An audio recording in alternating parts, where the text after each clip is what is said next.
காங்கேயம் முத்துவின் ஒரிஜினல் வின்னசஸ் பிராண்ட் அரிசிகள் தரத்திலும் சுவையிலும் என்றும் நம்பர் 1.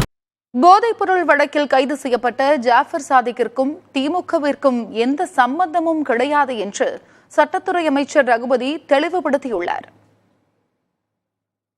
ஒன்றை மட்டும் சொல்லுகிறோம், முன்பெல்லாம் என்ன செய்தார்கள் என்றால் வருமான வரித்துறை, சிபிஐ, அமலாக்கத்துறை போன்றவற்றை வைத்து ஒன்றிய அரசினுடைய விசாரணை அமைப்புகளை அரிசியாக களமிறக்கிவிட்ட பாரதிய ஜனதா கட்சியினுடைய அரசு இன்றைக்கு தமிழ்நாட்டிலே திராவிட முன்னேற்றக் கழக அரசை களங்கப்படுத்த வேண்டும் என்கின்ற நோக்கத்தோடு இப்பொழுது NCBயை களத்திலே இறக்கிவிட்டிருக்கிறது.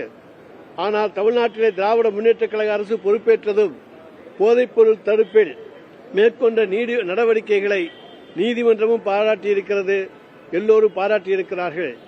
ஆனால் இன்றைக்கு திராவிட முன்னேற்றக் கழகத்தை NCBயை வைத்துக் கொண்டு மிரட்டி பார்க்கலாம் என்று எண்ணி பார்க்கிறார்கள். இன்றைக்கு தமிழ்நாட்டு அரசியலிலே குட்காவை அமைச்சர்களே வைத்து குட்கா வியாபாரிகளுக்கு துணையாக இருந்தது அண்ணா திராவிட முன்னேற்றக் கழகத்துடைய ஆட்சியிலே என்பது நாடறிந்த உண்மை. இன்றைக்கு நீதிமன்றத்திலே நாங்கள் போராடி அந்த அமைச்சர் மீதும் அதனுடைய தொடர்புடைய அதிகாரிகள் மீதும் இன்றைக்கு சிபிஐ விசாரணை நடவடிக்கை மேற்கொண்டிருக்கின்றோம். இதெல்லாம் ஆட்சியாளர்களே துணையாக இருந்தார்கள். பாரதிய ஜனதா கட்சியை தாங்கி பிடிக்கலாம் என்று ஒன்றிய அரசுடைய புலன் விசாரணை அமைப்புகள் துடித்துக் கொண்டிருக்கின்றன. அவர்களுக்கு நாங்கள் ஒன்று சொல்லிக்கொள்ள கடமைப்பட்டிருக்கின்றோம். ஜாபர் சாதிக் மீது நீங்கள் பிப்ரவரி 15ஆம் தேதி அன்றைக்கு லுக் அவுட் நோட்டீஸ் பிறப்பித்திருக்கிறோம் என்கிறீர்கள். அவரை தேடப்படும் குற்றவாளி என்று அறிவிப்பதாக சொல்லியிருக்கிறீர்கள். பிப்ரவரி 21ஆம் தேதி அவர் மங்கை என்கின்ற படத்தினுடைய வெளியீட்டு விழாவிலே இங்கே கலந்து கொண்டிருக்கின்றார். அப்பொழுது உங்களுடைய NCB எங்கே போனது?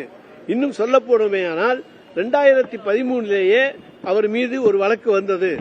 அன்றைக்கு அண்ணா திராவிட முன்னேற்றக் கழகம் தான் ஆட்சியிலே இருந்தது. ஒழுங்காக அந்த வழக்கையும் நடத்தவில்லை.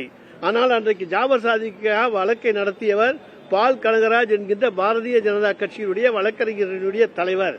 எனவே ஜாபர் சாதிக்கை அன்றைக்கு காப்பாற்றியது இன்றைக்கு பேசிக் கொண்டிருக்கிற எடப்பாடி பழனிசாமியுடைய அதிமுக ஆட்சியிலேதான் அது நடந்ததே தவிர வேறு எதுவும் கிடையாது. எங்களுடைய இயக்கத்திலே 2 கோடி பேருக்கு மேல் உறுப்பினர் இருக்கிறார்கள். வருகின்றவர்களை எல்லாரையும் சோதித்து பார்த்து நாங்கள் யாரையும் சேர்க்க முடியாது.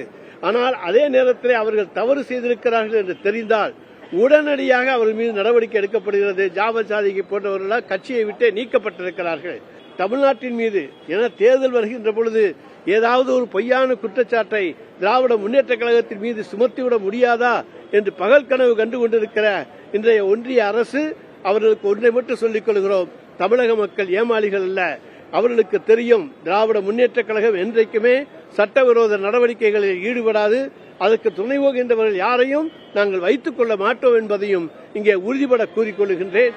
எனவே எங்கள் மீது பழிபோட நினைக்கின்றவர்களுக்கு ஒன்றை மட்டும் சொல்கிறோம், இதற்கெல்லாம் நீங்கள் தான் பொறுப்பாளிகளை தவிர உங்கள் ஆட்சியிலேதான் NCB தான் இதற்கான முழு பொறுப்பு. ஆனால் அந்த NCB இன்றைக்கு என்ன சொல்லுகிறது? இங்கே தமிழ்நாட்டில் இன்றைக்கு ஏதாவது பிடித்தார்களா? ஜாபர் சாதிக்கு பற்றி சொல்லுகிற பொழுது அது டெல்லியிலேயும் வேறு மாநிலத்திலேயும் தான் அது பிடிக்கப்பட்டதே தவிர தமிழ்நாட்டிலே கிடையாது. எனவே தமிழ்நாட்டை பொறுத்த வரைக்கும் நாங்கள் போதைப்பொருள் நடமாட்டத்தை முழுக்க தடுத்து வைத்திருக்கின்றோம். கஞ்சா பயிர் ஒரு சென்று கூட நடப்படாத மாநிலமாக, நோ கல்டிவேஷன், கஞ்சா கல்டிவேஷன் இருக்கக்கூடிய மாநிலமாக தமிழ்நாடு இருக்கிறது என்பது இன்றைக்கு உலகத்துக்கே தெரியும். எனவே அப்படிப்பட்ட இடத்தில் இருக்கக்கூடிய நாங்கள் நிச்சயமாக இங்கே போதைப்பொருள் நடமாட்டத்துக்கு உறுதுணையாக எந்த வகையிலும் இருக்க மாட்டோம். தேர்தல் நேரத்திலே அதை கொண்டு வந்து திமுக மீது பழி போடலாம் என்று தப்பு கணக்கு போட்டார்கள். உடனடியாக நாங்கள் அவரை இயக்கத்தை விட்டு நீக்கிவிட்டோம். அவருக்கும் எங்களுக்கும் எந்த விதமான தொடர்பும் கிடையாது. அந்த தொடர்புகள் எல்லாம் உள்ளவர்கள் அதிமுகவிலேயும் பாஜகவிலேயும் தான் இருக்கிறாங்க. அதை நன்றாக நீங்கள் தெரிந்து கொள்ளுங்கள். 2 கோடி பேர்ல ஒவ்வொருத்தரையும் நாங்க பூத கண்ணாடி வச்சு அவங்கள பாத்துக்க முடியாது. கவனம் வந்த உடனே நாங்க அவங்க மேல் நடவடிக்கை எடுத்துட்டோம். எங்களுக்கு அவருக்கு எந்த சம்பந்தமும் கிடையாது.